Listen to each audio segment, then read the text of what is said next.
I'm Hadlen. I was born as Anthony Hadlen Anson Hansen, initials AHAH. I was born and raised in Saskatoon. Mainly Saskatoon was like majority of my life still. Till 32, I lived there. And then during COVID, I moved to Calgary for 2 years. And then from Calgary to Toronto. And now that's where I currently reside. I've been here for 2 years already. I've already been in Toronto longer than I was in Calgary, which is crazy.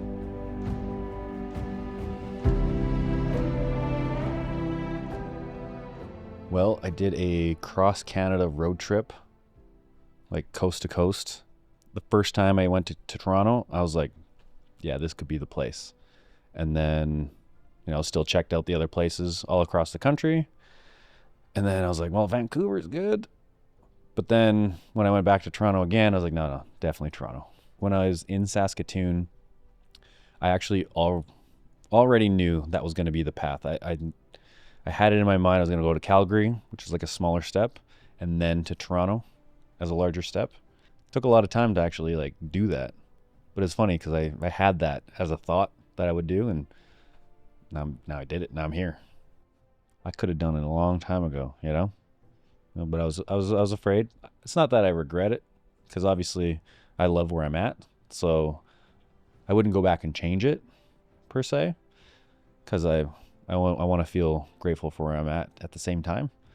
But yeah, definitely could have, because I always thought that, moving to Toronto would be hard, a lot harder. And maybe looking back, if I had moved earlier, I may not have been ready, and maybe it would have actually been harder. But now that have moved here when I did, it hasn't been what I thought was going to be like extremely difficult. Like, there's always that thought like Toronto, oh wow, everything's like, that's hard place to make it, because growing up I've seen a lot of people that move to Vancouver, they come back Toronto and they move back to Saskatoon, and I was like, that seems like it's hard. I think a big part of it was a limiting belief that it's too difficult. But yeah, now that I'm here, I'm like, oh, everything is just relative. Well, Calgary is really where, like, that was during COVID. And during COVID, a lot of people like reverted to just like regular jobs if they could, because magic, like, yeah, that was, you had to perform for people, interact with people one-on-one, and that was gone. But what I did is I limited my expenses down to the bare bones, and then practiced every day and just maintained that practice every single day, read every day, like just made sure that I was sharp and ready for when it did end.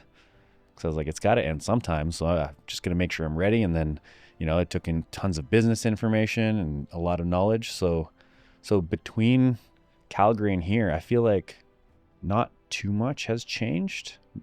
The biggest change, though, if I had to pick one, would be the openness to having people help out in the business. Calgary and pre-Calgary, it was like, no, I do everything myself. And now that I say that, I'm like, okay, that's right. I also did a lot of videography, so I did magic and video, and it was like really confusing having the two. So moving from there to here in that time, that's when I just was like, okay, no more side stuff.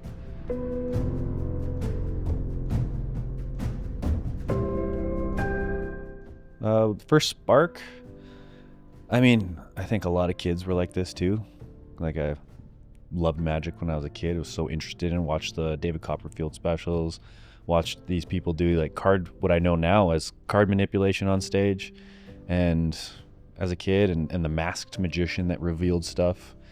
And my grandpa taught me a magic trick, and then I even performed a magic show in grade 2 to my class. I got up on in front of the class for show and tell, and performed a magic show, like a 2-3 minute set.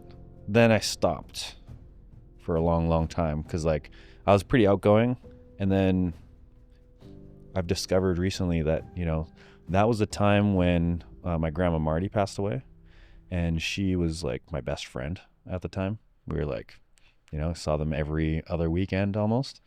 And then when she was gone, I went into a shell, and like very, very much introverted shell where couldn't communicate with people, and I was just like very much alone by myself. And I just continued with that all through elementary school, pretty much all through high school. And then after high school, I went to a 18th birthday, Filipino 18th birthday at what's called the debut. And there was a magician there. His name's Jono.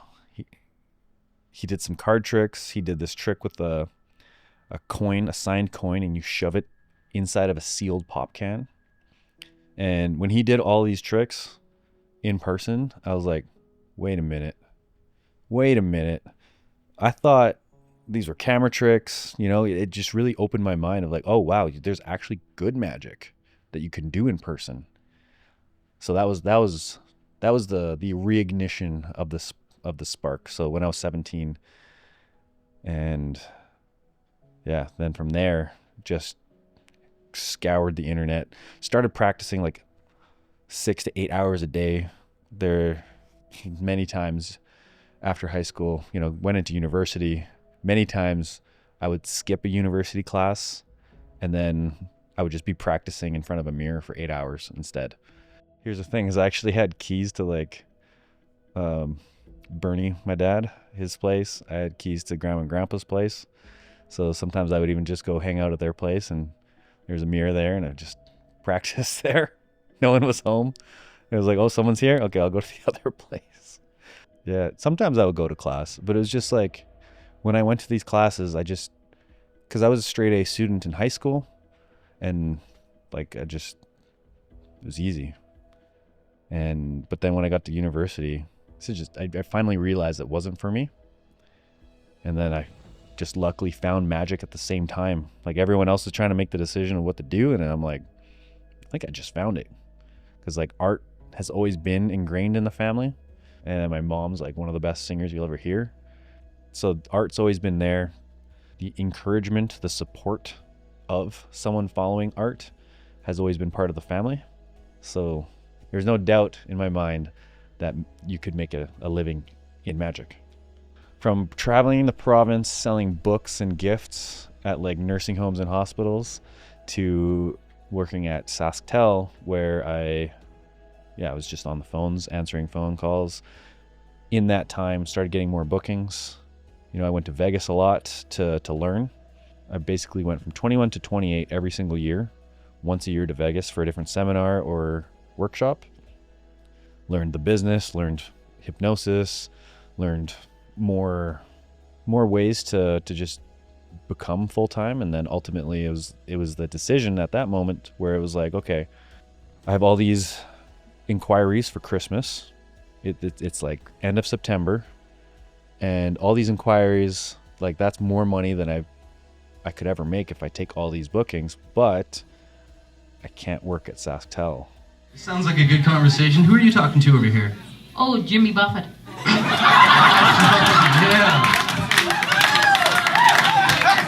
Sorry? Clock somewhere. Excellent. Now you guys have about 5 seconds with your... Hardest part was learning how to work at home when you have roommates, and when you have a girlfriend, and you have family stuff, want to help with family, and all being pulled in all these different directions, and like being able to like really focus in. It's like, okay, this is work time, so that I struggled with that a lot. Even now, it still comes and goes. That and managing money, that was tough. So really learned how to live cheap. And at that time too, business was all about inbound, like attracting clients and whatnot, and like looking back, and it's like, man, that's so scary. You're just like hoping that gigs come in, but the thing is, they always did, and I always survived, and I always made it work. One of the turning points for me in my company, in my magic career, was just going to Vegas and meeting the big guys that are doing it, the people that we look up to as magicians, and learning more of the behind the scenes of what happens, because it's show business, right? There's show and then there's business. Another was learning hypnosis. As a hypnotist, you can inherently just simply charge more because in the public eye, it's valued higher. I don't know why. And then I can differentiate myself from everybody else. I didn't think of it that way at the time, but in hindsight, it's like, oh yeah, I was definitely differentiating myself by having that.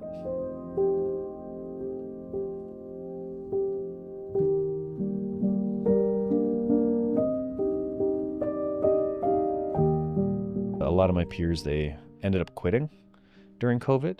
And when COVID started, there was like a month where I was like, dang, dude, this sucks. And I just like played video games like 12 hours a day for the first like 3 weeks. But then after that, I was like, you know what?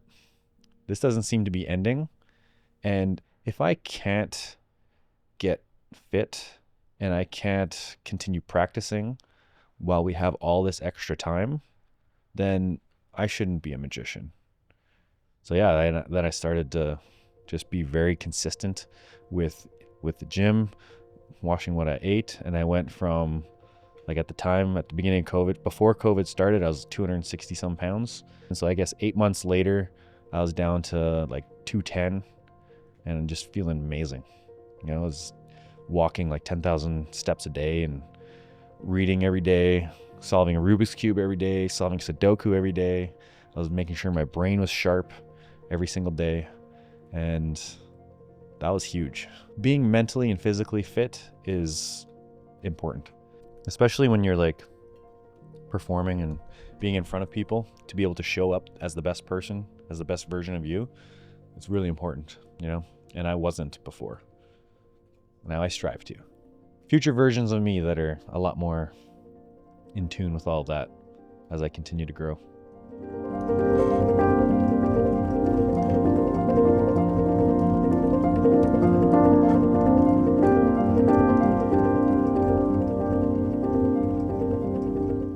The most rewarding part with magic is the feeling that I get to share with people, because when I get my mind blown, I absolutely love that feeling.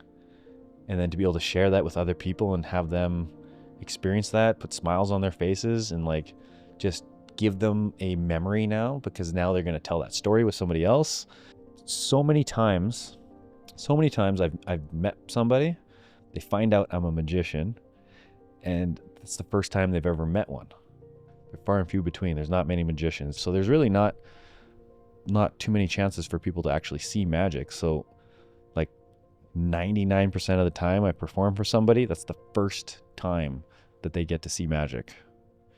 So it's also a lot of pressure too, because you got to make sure that what you show them is good. You want their first impression of magic to be fantastic. So you got to make sure you blow their mind. Sharing their first magic experience is so fun. It's great. There's nothing like it. The feeling I want people to have is the feeling of togetherness, the feeling that they're having a shared, I like to call it a shared harmonious experience, where they're all experiencing the same thing at the same time. This astonishing moment, whether it's through a spectator on stage or just as they're sitting in their seats.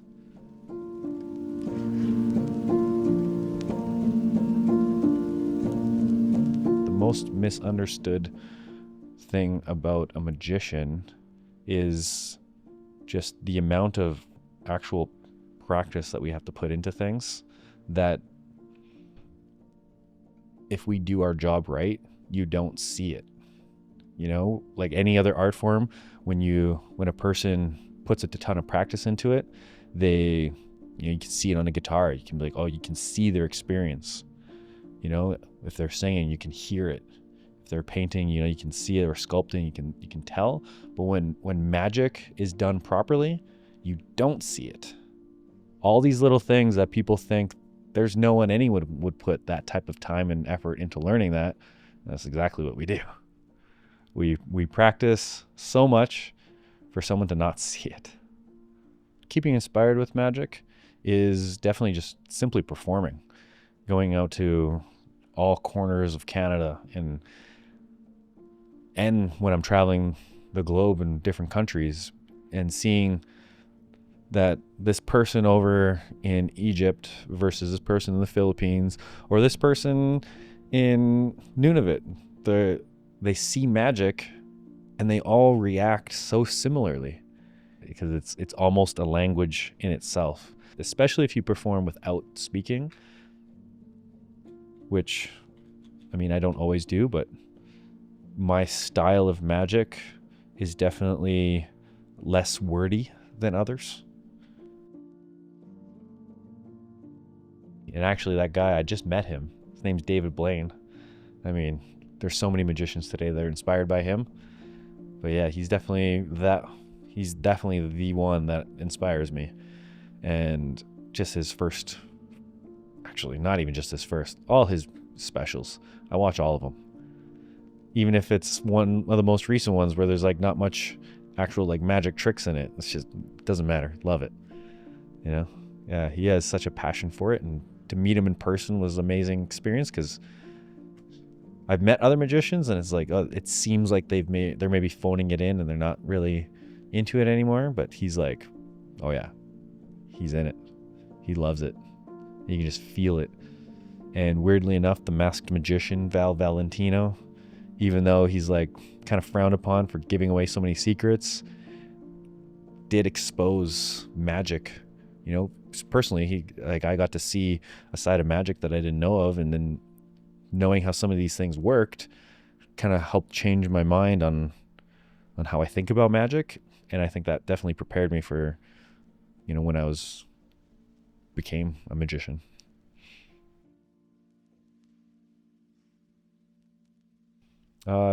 There's no can't, there's no quit, there's no tired. You know, that came from martial arts, which basically just translates to, you know, believe in yourself. Another way to say it is don't doubt yourself. You know, so if you believe in yourself, you can just do it. There is no can't, because you can. Everyone can. If you've ever seen someone do something, you can do it too. I've almost kind of crafted my life to just that, like, magic is my life. Like, my mission is to help 1 billion people smile with my art. And going through COVID, there were so many people that just didn't get to smile, that didn't get to experience joy. And there was lots of moments where there's just like no feeling of community. And I started to notice too that there was a lot of trauma in all these sorts of ways to primarily the First Nations communities within Canada. And I did a lot of work when I was in Saskatoon with First Nations communities. So near the end of COVID, I started reaching out to some reserves across Canada and started hearing like how tough they have it there, because they're so secluded already. And then to be able to get supplies there was so tough, and then social distancing. So, and then all of the other things that's going on with them finding, like, using the ground penetrating radar, finding bodies of kids all over Canada, and just generational trauma. And I was like, you know what? I'm not afraid to go to these places. I know there are a lot of people that are afraid to travel to a reserve. They think it's dangerous and whatnot. I feel way more safe actually in these places with these communities. And I found that, you know, in those moments when I was, you know, finding out what was going on out there, that, okay, my mission is to help 1 billion people smile. Well, I got to start with my own country first. And these communities need the smiles the most. So then I set out to reach out to as many of these communities as can. And now I've traveled to like 50 plus communities over the last couple of years. And it's funny because we call them, contact them, and then they're like, no one really, you actually want to be here? Yeah, I actually want to go there. You know, not many people do. So I'm hoping too that this kind of opens the door for, you know, more people to understand, like, hey, like, these communities are beautiful. Like, they have such beautiful land, and the people are amazing, and they're so fun and great to be around, that, you know, let's share our art to all these communities, and let's inspire those kids. Let's bring the communities together, give them something that they can share with each other as memories, and that's been one of the most rewarding things. I want them to remember that we are all the same. You know, that somebody from North America to somebody in Asia to somebody in South America, Australia, like any corner of the world, that we are at the core all the same. So we should treat each other with respect and with love. The core of it all, you know, we're all humans. I have a coach, and Tony Robbins teaches, and then she then taught it to me, which is there's no extra time. Like, we all have the same amount of time. So, you know, as I'm sitting here, you know, I'm practicing. We can always do something while doing something else. You know, we can practice a script in our mind. We can practice something in our head while we're cooking, while we're running, while we're biking, while we're, you know, doing something else, while we're on the toilet. You know, we can pair that time with something else, you know, so we don't have to take extra time to do something. It was funny too, when I was that age, I was just that kid that would, like, in their desk, I'd be just fiddling with things. You know, I'd just be like playing with things, moving them around, you know, moving pens around, spinning pens, all my fingers. And then I guess all of that practice paid off, because now I do sleight of hand, and it's like, oh yeah, I'm glad I did all that. The thing that I carry around the most with me from these places is, you know what? I was part of a couple smudges now, and I really enjoy those ceremonies. Yeah, I definitely feel better every single time I've gone to one of these ceremonies, to a smudge. And I was gifted a set of a shell and sage. They do say you have to be gifted this, you know. So yeah, and I was gifted a set one time last summer, and I've since I've used it here in my home, and I shared with you there was spirit here in my home at one point, and I've helped that spirit to, as woo-woo as that can sound, I've helped that spirit, you know, continue on its journey and not have to stay here in my space. I do think there's but I do think that, like, energy and energy work is deeper than anyone understands. You know, I do think that we all have, wherever we are, because this is our vessel, but wherever we happen to be, that's our energy. And I do believe, and energy doesn't disappear, it goes somewhere, right? So I do think that our energy will continue on somewhere and join with the rest of the energy out there in some way, shape, or form. I don't know what that looks like, but I definitely believe that.